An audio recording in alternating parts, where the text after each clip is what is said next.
dans un autre sens. Si j'ai voulu rester dans le cadre stricto sensu, ils m'ont fait comprendre que M. Camara, ce n'est pas pour avoir des éléments. Le concept dans lequel vous avancez pour dire que de parler d'auteur et de co-auteur, non. Nous sommes là pour la recherche de la vérité. Donc, ce n'est plutôt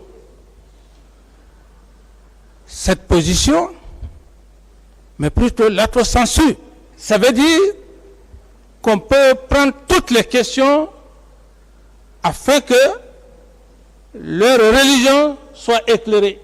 D'autres questions? Merci, Monsieur le Président. Merci également à Monsieur le Président, c'est l'assesseur de la République.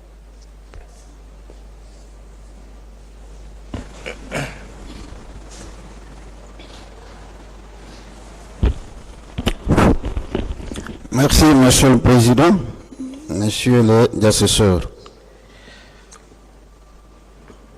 Monsieur Camara. Oui, maître. Je ne vais pas prendre tellement de votre temps. Je vois que vous avez l'air un peu fatigué. Mais on va parler. Je n'ai pas compris, maître. Je dis, je ne vais pas prendre tellement de temps avec vous. Parce que je vois que vous êtes un tout petit peu fatigué. Mais on va revenir sur 3 choses essentiellement. La première chose, c'est ceci. On va parler de votre supposée sortie de votre bureau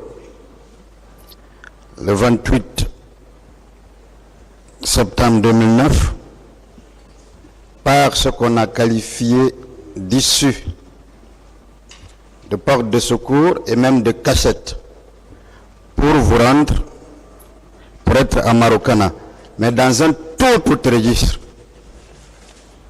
pour montrer l'impossibilité pour vous ce jour-là de sortir sans être vu. On va aller. Est-ce que l'issue dont on parle, qui est au niveau de votre bureau ou de votre chambre, est-ce que cette issue donne une ouverture hors du camp de Alpha Yaya? Je parle de la grande clôture d'Alpha Yaya. Cette issue, non, maître, cette issue, si on doit sortir par cette issue, on ne peut pas survoler le camp Alpha Yaya. Il faut devoir traverser les 7 barrages pour la sortie. Monsieur le Président, on va aller pas à pas. Je suis d'accord, on ne peut pas sortir sans les barrages. Mais est-ce que l'issue déjà sort dans une cour liée directement à la présidence? Parce que la présidence était logée dans le camp Alpha Yaya, puisque depuis le début on parle uniquement du camp Alpha Yaya. Est-ce que cette issue sort d'abord dans une cour liée directement à la présidence, une cour qui est entourée par la clôture du camp Alpha Yaya? Ce sont des bâtiments construits, maître. Oui. Lesquels bâtiments, et l'issue dont on parle, il y a même une route qu'il faut emprunter pour joindre l'autre côté des barrages. Donc l'autre côté encore de la présidence, n'est-ce pas? Toujours. Oui, là, bon, c'est pas officiellement la présidence, c'était Oui. des logements. Mais dans le camp Alpha Yaya. Oui. D'accord. Est-ce que dans ces conditions-là, vous, président, pouviez sortir justement sans traverser ces barrages de sécurité et sans traverser le camp? C'est ce que je vous dis, maître. À l'intérieur où j'ai habité à l'époque, il faut obligatoirement passer par les barrières. Ça veut dire on ne peut ni se cacher, ni se camoufler, passer sans être vu par qui que ce soit. C'est bien cela? C'est bien cela, maître. Parfait. Dites-nous, votre résidence, vous, chef d'État, à l'époque, et la résidence de votre aide de camp à l'époque, les deux résidences étaient-elles proches? Oui, maître, pas plus de 50 mètres. Parfait. Pas plus de 50 mètres, n'est-ce pas? Oui, maître. Et dites-moi, pourquoi, si c'était juste à 50 mètres, pourquoi votre ex-aide de camp n'est pas venu là, vérifier juste à côté, Maître, avant de sortir, puisque c'est juste à 50 mètres? Oui, j'avais suffisamment parlé. Je sais. J'ai dit que si mon aide de camp à l'époque n'est pas venu me voir, ou même la personne, d'après ses déclarations qu'il aurait mis là pour dire le président ne doit pas sortir, il ne serait-ce que ce petit temps, venir voir, est-ce je suis là? S'il ne l'a pas fait, maître. Justement, à propos de ces personnes-là, qui les nomme? Je veux dire, qui met, par exemple, le responsable, le commandant de salon de la protection du président, ou les chefs de groupe, qui les met à côté de vous? Est-ce que c'est votre aide de camp? Oui, c'est... Maître, il a été clair ici. J'estime qu'il a été clair devant le tribunal. Il dit qu'il a laissé quelqu'un pour dire que le président ne doit pas sortir. Si cette même personne qu'il a laissé, il n'est pas venu constater, ce prétexte qui serait parti à ma recherche, c'est à la cour d'apprécier, maître. Parfait. Ce que je veux faire ressortir, ça veut dire en clair, ce sont ces hommes de confiance. Comme il le dit, lorsque lui-même il dit qu'il a dit à quelqu'un de s'asseoir, de ne pas me laisser sortir. Et que cette personne, ce sentinelle qui est là, il n'est pas venu voir, est-ce que le président est sorti? Il a directement continué. Je ne saurais expliquer ça, maître. C'est pourquoi je suis en train de vous dire, maître, que nous ne sommes pas... Le but, monsieur le Président, le but c'est de démontrer qu'il existait une impossibilité absolue pour vous de sortir sans être vu. C'est le seul but. C'est ce que je dis, maître. Et nous devons le dire. Merci, monsieur le Président. Autre question juste par rapport à ça. Est-ce que votre aide de camp et ses hommes utilisaient les talkie-walkies, ces appareils qui facilitent la communication? Tout à fait, tout à fait. Mais, monsieur le Président, vous ne pensez pas qu'il pouvait même utiliser ces talkie-walkies avec ses hommes pour connaître vous, votre position, si vous étiez là ou si vous étiez vraiment sorti? J'estime que il n'y a pas trop de démonstration dans ça. Si mon aide de camp est sorti,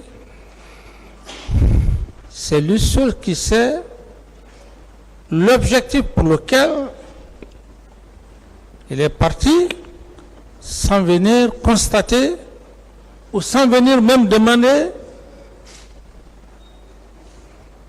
celui qu'il a supposé lui dire de ne pas laisser le président sortir.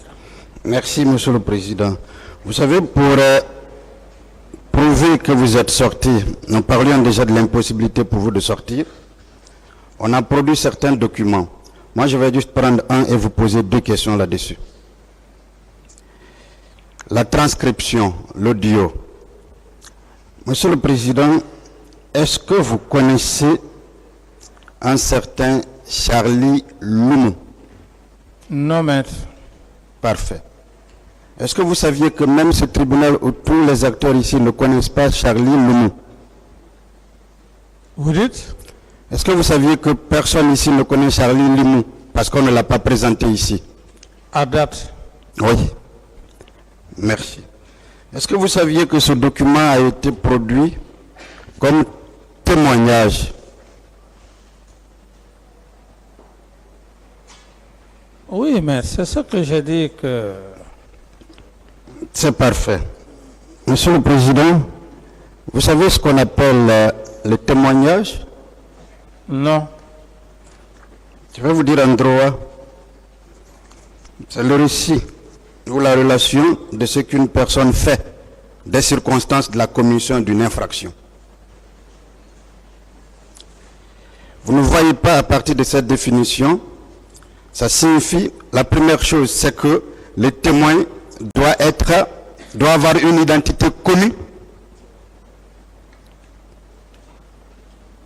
c'est-à-dire nom, prénom, date et lieu de naissance, domicile, tous les attributs liés à la personnalité. Est-ce que vous saviez que le témoin a également pour obligation comparaître, déposer et être sincère, et que personne n'a jamais comparu ici?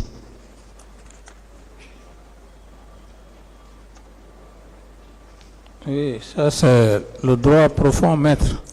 C'est le droit profond, je vous comprends. Mais, Monsieur le Président, alors, puisque Charlie n'est pas connu ici, puisque son identité n'est pas connue, puisqu'il n'a pas comparu, est-ce que ce qu'il dit devrait être considéré par ce tribunal? À mon avis, maître, comme je l'ai dit, je suis devant un tribunal criminel, des pénalistes. C'est votre avis que je cherche justement. Oui, c'est pourquoi j'ai dit que qu'on ne peut pas faire croire à un tel tribunal des affirmations qui ne sont pas fondées, comme vous venez de détailler. C'est un peu gênant. C'est un peu gênant. C'est gênant, n'est-ce pas? D'ailleurs, est-ce que quelque chose peut nous faire comprendre ici que la personne derrière cet audio est appelée effectivement Charlie Loumou? Je ne sais pas. Vraiment, c'est surprenant. Si vous avez suivi l'accent, on parle d'angolais. C'est un pays lusophone. Est-ce qu'un Angolais peut bien avoir nettement, clairement, un tel accent francophone, je vais même dire français? Est-ce que c'est possible?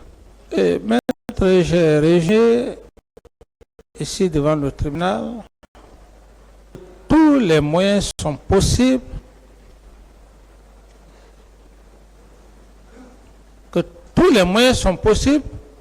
par l'adversaire. Et j'ai résumé que c'est un montage. Un montage. Donc, de toutes pièces. Deux questions simples sur justement ça. Est-ce que, Monsieur le Président, en parlant d'agents secrets angolais, est-ce qu'on a versé ici, en cette procédure, la preuve, un acte qui indique que cette supposée personne est un agent secret angolais. C'est pourquoi, maître, je dis que, en toute sincérité, c'est de l'imagination, parce qu'un document entre État et État, mais le ministre des Affaires étrangères, vous ne pouvez pas faire un acte comme ça sans que le ministre des Affaires étrangères ne participe. Si c'était le cas, et même aujourd'hui, à date, pendant mon avènement aux affaires